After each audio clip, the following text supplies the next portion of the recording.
lagi bukan saya datang. Oh, jangan begini, Om.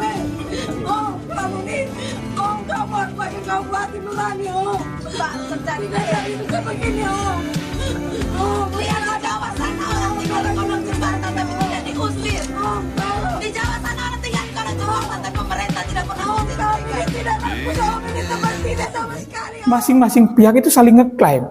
Pemda mengklaim bahwa itu adalah aset daerah, sedangkan pihak keluarga penghuni mengklaim bahwa kami punya alasan. Bapak Ibu yang duduk di dewan itu kan harus membawa aspirasi masyarakat. Jangan hanya selalu setuju apa yang dilakukan kebijakan-kebijakan dari Pemda. Kalau kebijakannya baik, kebijakannya bermutu, kebijakannya demi pembangunan daerah, kita harus dukung. Tetapi kalau kemudian kebijakannya itu sekiranya melanggar hak-hak masyarakat, melanggar hukum, itu harus lawan, harus dikritisi.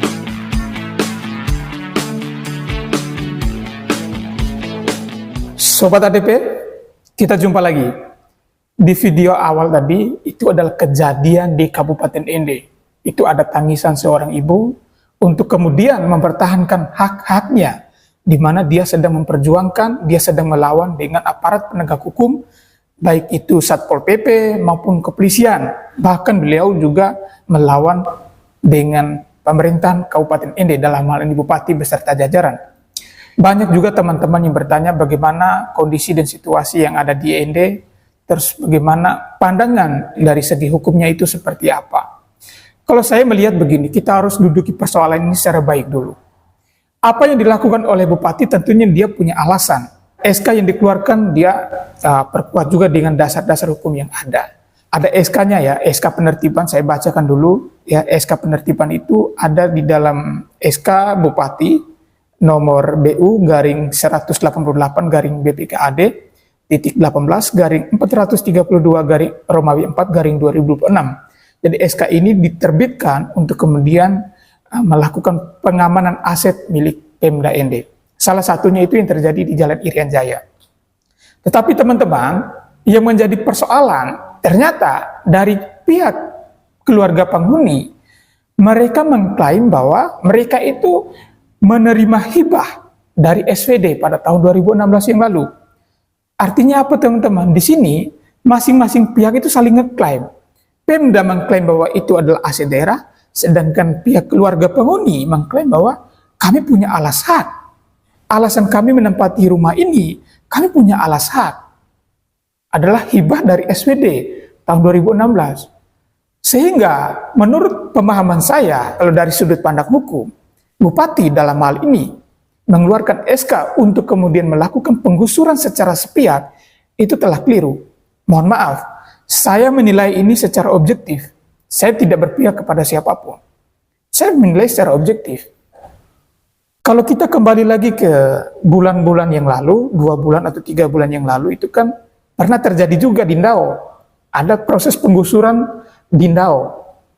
Kalau kita melihat dari segi hukum bahwa memang tepat apa yang dilakukan Bupati, karena yang dilakukan penggusuran di sekitar pesisir pantai Ndao itu kan memang mereka melakukan atau mendirikan bangunan permanen masyarakat di sekitar situ ya, tanpa ada izin mendirikan bangunan atau IMB yang bisa kita kenal.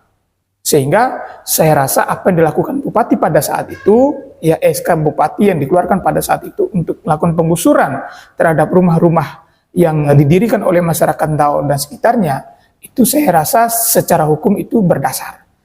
Tetapi berbeda dengan apa yang terjadi di Jalan Irian Jaya. Kenapa saya katakan berbeda? Karena masing-masing pihak itu punya alas hak. Mestinya apa yang dilakukan oleh Bupati itu harus menempuh mekanisme hukum yang sah. Yaitu apa? Melalui proses persidangan di pengadilan. Jadi kemudian kalau Bupati menganggap bahwa ini adalah aset pemerintahan daerah, harus dibuktikan di pengadilan. Jadi yang memutus itu nanti hakim, bukan Pemda, ataupun bukan dari keluarga penghuni. Tidak bisa. Yang memutus untuk benar dan salahnya itu adalah hakim. Sehingga nanti hakim akan menilai, oh ternyata yang sah itu adalah kepemilikan dari Pemda, ataupun sebaliknya. Nanti hakim yang akan menentukan, bukan Pemda. Saya tahu, ya Bupati itu kan beliau pakar hukum juga. Beliau orang hukum. beliau mungkin menggunakan yang namanya asas rehmatik. Ya, asas rehmatik itu dalam peradilan tata usaha negara itu kita kenal dengan asas atau prinsip tindakan pemerintah itu selalu dianggap benar, selalu dianggap sah sepanjang ada putusan pengadilan yang membuktikan sebaliknya. Jadi ada asas itu, sehingga asas itu yang kemudian mungkin digunakan oleh bupati.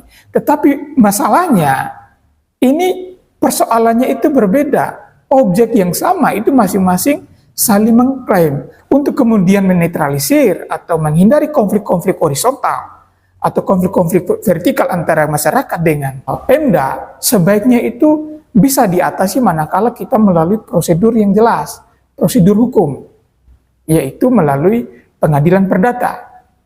Harus digugat dulu. Nanti kalau sudah ada penetapan pengadilan berupa penetapan eksekusi, baru dieksekusi.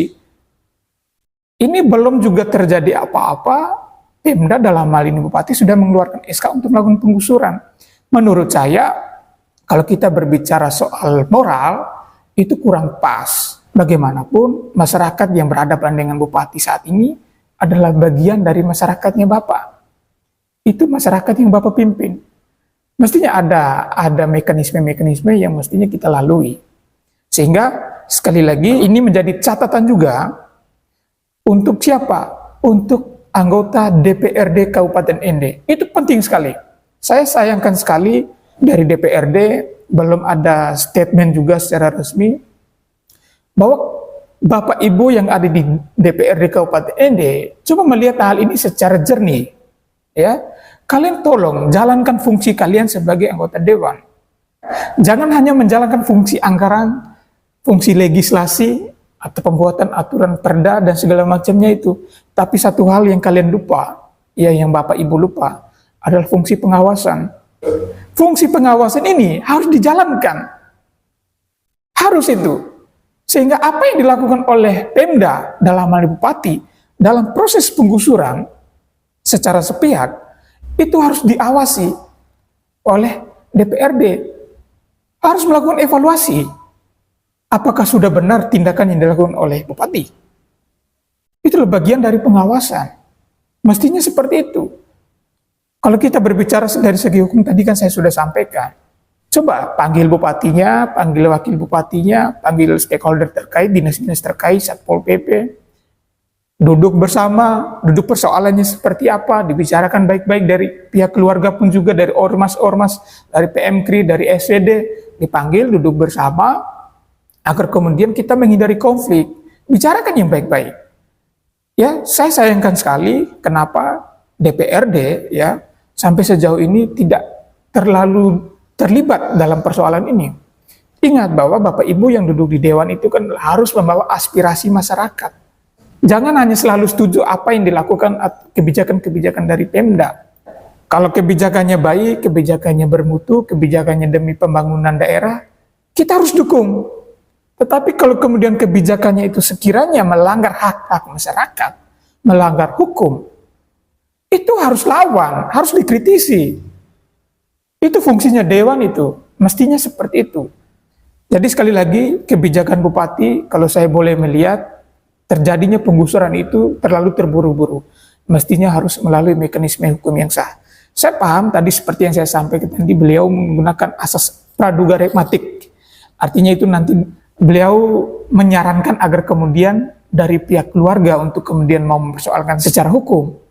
Teman-teman tahu tidak di mana pengadilan yang berwenang? Jadi keluarga korban, misalkan kemudian mereka mau mempersoalkan hal ini ke jalur hukum, mereka harus pergi jauh ke Kupang, sidangnya di Kupang, bukan di Ende.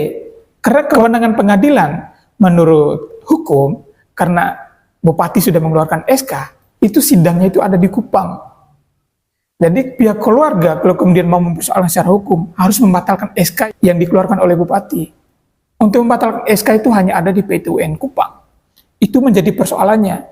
Sehingga apakah keluarga korban itu nanti harus warawiri ke Kupang?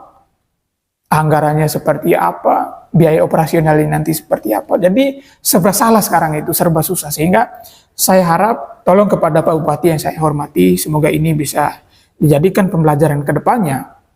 kita dukung segala usaha, segala kebijakan yang dilakukan oleh Pak Bupati demi kebaikan masyarakat Kabupaten Ende. Kita selalu dukung.